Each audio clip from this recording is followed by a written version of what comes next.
النهارده فيديو مهم وناس كتير مستنيينه بقالهم كتير. خلينا نخش في الموضوع على طول. هنتكلم على فيتامين ب 6، الحقن المنقذة لحاجات كتير بالنسبة لي، للجلد، للشعر، للضوافر، زي تساقط الشعر والتعب والإرهاق. المنظر ايدي تقريبا بنتكلم في من شهر أو شهرين، دلوقتي ده منظرها حاليا. وكنت برضو في الستوريز بتاعت الانستجرام عرضت الصور ان انا فعلا مش مصدقه ان دي ايدي، وان كان جلدي مرهق وتعبان وجاف متشقق غامق من حوالين الضوافر ما بتطولش، هي نفسها جافه ومشققه. الحقنه اللي احنا هنتكلم عليها النهارده هي بنسبه 90% صاحبه الفضل الاكبر في الروتين اللي انا مشيت عليه.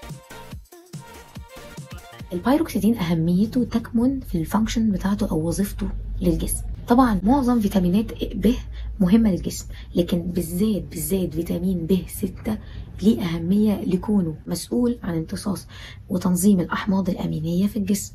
يبقى طبعا مما لا شك فيه ان هيبقى ليه فايده مباشره للشعر، للجلد، وللضوافر، لان كل دي حاجات معتمده في جسمنا في بنائها الاساسي على البروتين اللي هو الكيراتين والامينو اسيدز.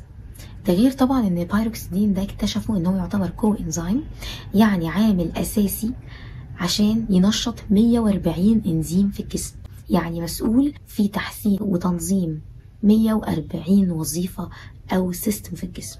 وطبعا مسؤوليته الكبيرة في السيلولر ميتابوليزم، يعني نشاط الخلية نفسها. لقوا ان ليه دور كبير جدا في تنظيم النيورو ترانسميترز اللي هي النواقل العصبية، ودي ليها دور كبير جدا في صحة الجهاز العصبي. يعني لو فكرتوا كده هتلاقوه عامل اساسي في دعم حالات التريكوتيلومينيا او الكومبالسيف ستريس ديس اوردرز، الناس اللي بتنتف شعرها وبتقرأ ضوافرها وبتشد جلدها بسبب تأثيره على النواقل العصبية، فهو بيأثر على كل ده بالإيجاب. يعني مؤثر تقريبا في معظم الحاجات اللي في جسمنا، هضم، هرمونات، أعصاب، بشرة، جلد، شعر. مفيش نقص حاد من الفيتامين ده، لكن الإحصائيات أثبتت إن أغلب الناس عندهم نقص أو عدم اهتمام بفيتامين ب 6 بالذات. يعني هتلاقوا الناس مهتمه بالبيوتين، فيتامين ب 7، بالكوبالامين، فيتامين ب 12، بس نادرا هتلاقي حد مهتم بالبايروكسيدين، فيتامين ب 6. وطبعا بسبب عدم الاهتمام مفيش منتجات كتير بتقدم فيتامين ب 6 لوحده في الصيدليات. يعني ممكن نلاقي كبسولات فيتامين ب 7، كبسولات بايوتين غنية عن التعريف، ممكن نلاقي كبسولات فيتامين ب 12، ونلاقي شرايط فيتامين ب 12، والشركات شغاله على تحسين فيتامين ب 12، عملوا منه شرايط، عملوا منه برشام تحت اللسان، عملوا منه حقن. كل دي حاجات بنلاقيها في الفيتامينات اللي الناس مهتمه بيها. ان في الاول وفي الاخر شركات الادويه محتاجه ان هي تشتغل وتبيع. بسبب عدم الاهتمام نادرا ما هنلاقي منتج في الصيدليه بيخدم على الفيتامين ب 6 لوحده. الدراسات بتقول ايه؟ في دراسة اثبتت ان فيتامين بي 6 او البايروكسيدين هو عامل اساسي في ايقاف تساقط الشعر التيلوجيني او التيلوجين افلوفيوم او التساقط الكربي، وهو تساقط الشعر العنيف بشكل مستمر، فبينتج عنه فراغات، رغم ان الشخص ممكن ما يكونش بيعاني من ثعلبه او صلع اندروجيني او صلع وراثي. مش بس كده، الدراسه كمان اتكلمت على تحفيزه لانبات الشعر، وجربوا ده على سيدات وعرضوا كل حاجه في الدراسه. مش بس كده، في بحث من الأوريجون ستيت يونيفرسيتي لينس اثبت ان هو بيساعد على ايقاف الصلع الوراثي وتنشيط البصيلات بنسبه بسيطه. نقدر مع استخدامه نحجم تساقط الشعر الوراثي الهرموني، وده شيء منطقي جدا بعد الوصف اللي وصفناه في استخدامه. في تجربه تانية اتعملت على الراكس رابت الارانب، اثبتت ان هو ليه دور مهم جدا في تنشيط بصيلات الشعر الخامله. تعالوا نتكلم عن تجربتي انا بقى. انا جربته ولقيت منه مساعده في الحفاظ على نمو الشعر. طبعا انا زي ما قلت لكم التيلوجين افلوفيوم او التساقط الكربي هياخد وقته لان اوريدي خلاص حصل تلف في خلايا بصيلات الشعر، فعدد البصيلات اللي حصل فيها التلف ده الشعر اللي فيها هيقع النهارده او بكره هيقع. فانا ما كنتش متوقعه ان هو يوقف التساقط فورا، لا. غرضي من استخدامه ان هو كان يحفز لي طول الشعر، بحيث ان هو يعوض كم الشعر اللي بيتساقط، فيعوض فراغات الشعر اللي تحت دي، لان انا طبعا بقص، فعايزه ان الشعر طوله يتعوض سريعا، يدعم لي كثافه البيبي هير اللي موجود، وفي نفس الوقت نمو الشعر بعد تساقطه يبقى اسرع، وما ينتجش من التساقط الكربي العنيف ده فراغات. لازم هتتاثر. لاحظت ان طول الشعر الحمد لله تم تعويضه سريعا، مفيش فراغات بالشكل العنيف ظهرت، هو بس تأثير كثافة الشعر بسبب التساقط العنيف في الفترة اللي فاتت. ده شيء متوقع جدا. اديله كنتيجة في مساعدته معايا في الرحلة الأخيرة دي 9 من 10. تعالوا بقى دلوقتي أقول لكم ازاي نستخدمه عضل وازاي نستخدمه موضعي. ازاي بقى بستخدمه عضل؟ الجرعه الماكسيمم لاستخدام فيتامين بي 6 او البايروكسيدين هي 300 مللي جرام في اليوم للشخص البالغ.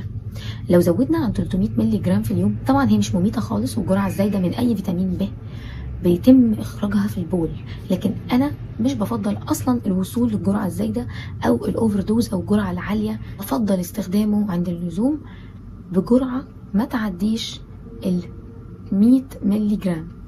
الحقن اللي انا باخدها اللي هي الوحيده في مصر اللي بتفصل فيتامين ب 6 وفيتامين ب 1 عن فيتامين ب 12 اسمها تراي بي، مش هتلاقوا غيرها بيعمل ب 6 في امبولات لوحده. الاثنين دول ليهم امتصاص موضعي، عكس الكوبالامين اللي هو الفيتامين ب 12 ملوش امتصاص موضعي، وده شرحناه في فيديو في القناه. تفضل استخدامه يوم بعد يوم بجرعه لا تتعدى ال 100 ل 300 مللي جرام. انا بالنسبه لي حقن تراي بي دي هي تقريبا 40 مللي جرام بايروكسيدين، فامان جدا جدا. والثيامين برضو 100 مللي جرام فيها امان جدا جدا. باخدها يوم ويوم لا. عضل استخدامه موضعي بقى، العيب فيه هو ان ريحه الامبولات دي اي ريحه فيتامين ب بتبقى للاسف نفاذه شويه، مش وحشه بس هي منفره كده، يعني ما تحبهاش. هي مش ريحه قذره بس برضو ما تحبهاش وقويه، فاحنا محتاجين حاجه مفيده ما تتعارضش معاها وتغطي على ريحتها. افضل كومبينيشن او افضل تركيب نعمله مع البايروكسيدين هو الفلافونويدز، هي الحاجات اللي موجوده في الفواكه، وافضلها واحسنها وافيدها اللي موجود في الفواكه الحمضيه. فاكرين لو تفتكروا فوائد الفلافونويدز اللي موجوده في قشور البرتقال، وعملنا منها هير تونيك جميل جدا للتساقط واتكلمنا عليها هنا من فتره في القناه. هنحضر قشور العنب بنفس الطريقة اللي كنا بنحضر بيها في الفيديو ده عشان نعمل الهير تونيك. بجيب قشور البرتقال، بقطع الفاكهة الحمضية سواء كانت جريب فروت او برتقال او حتى ليمون، بقطعهم وبعد كده بنقعهم في مية سخنة جدا، بسيبهم ساعتين او 3 يتنقعوا ويستخلصوا المستخلص بتاعهم. باخد بعد كده المستخلص ده اللي هيبقى لونه اورنج بشكل واضح او حتى اصفر، وبحط عليها امبول واحد من التراي بي او الفيتامين بي 6 ايا كان اسمه في الدولة بتاعتكم، وبستخدمه مرة في الاسبوع على فروة راس نظيفة. بلاقي نتيجة خلال 2 أو 3 شهور كويسة جدا. من اول شهر هلاحظ ان التساقط قل كتير. طبعا يا ريت بالمساعدة مع كبسولات فيتامين ب 6 او امبولات فيتامين ب 6 عضل، ولو قدرنا ناخد البيوتين الفيتامين ب 7 هيساعد جدا جدا. دي كده باختصار طريقة استخدام الفيتامين ب 6 عضل وموضعي. هل هو ليه اعتمادية؟ لا، ما تقلقوش ابدا، وقفوه اي وقت بقلب جامد، مش هيتساقط الشعر بعدها. هل بيحفظ في التلاجة؟ يحفظ في التلاجة عادي جدا، يقعد معاكي اسبوعين، يعني نستخدمه مرة والاسبوع اللي بعدين نستخدمه مرة مينيمم. الفرق ما قللش الفرق ما بين مرتين العلاج عن 4 أيام. يعني انا عملته بعدها يعني انا عملته النهارده بعدها ب4 ايام اكرره، ما ينفعش استخدمه كل يوم. وده لمصلحتكم عشان احقق افضل نتيجه بدون ما انا اخلق اعتماديه لحاجه اصلا ملهاش اعتماديه، ودي ممكن تحصل على فكره. مش عارفه في ايه تاني اسئله ممكن تدور في ذهنكم، بس انا حاولت ارد عليها باللي جه في دماغي. لو عندكم اي سؤال، الموضوع ده انا عارفه انه مهم وجديد، سيبولي في الكومنتس، وان شاء الله ان شاء الله الفيديو ده ناويه ارد على الكومنتات واحد واحد. انا كده قلت كل اللي انا عايزه اقوله. خلوني اعرض لكم بعض النتائج لناس استخدمت البايروكسيدين عشان تعالج تساقط الشعر وفراغات الشعر. لو الفيديو عجبكم اعملوا لايك واعملوا لي كومنت. اي سؤال ليكم بكرر هرد في الفيديو ده باذن الله. اتمنى ان انتوا تجربوا وتيجوا تقولوا لي عملتوا ايه. الحقنه دي من اكتر الحقن اللي ليها فضل عليا شخصيا، وانا حابه ان انتوا تستفيدوا منها برضه. اعملوا لي فولو على السوشيال ميديا علشان بجد هناك في محتوى مختلف، وبنقدر بجد نتواصل مع بعض بشكل افضل ونقرب من بعض شويه. ميرسي ليكوا جدا ان انتوا شفتوا الفيديو، يا رب تستفادوا.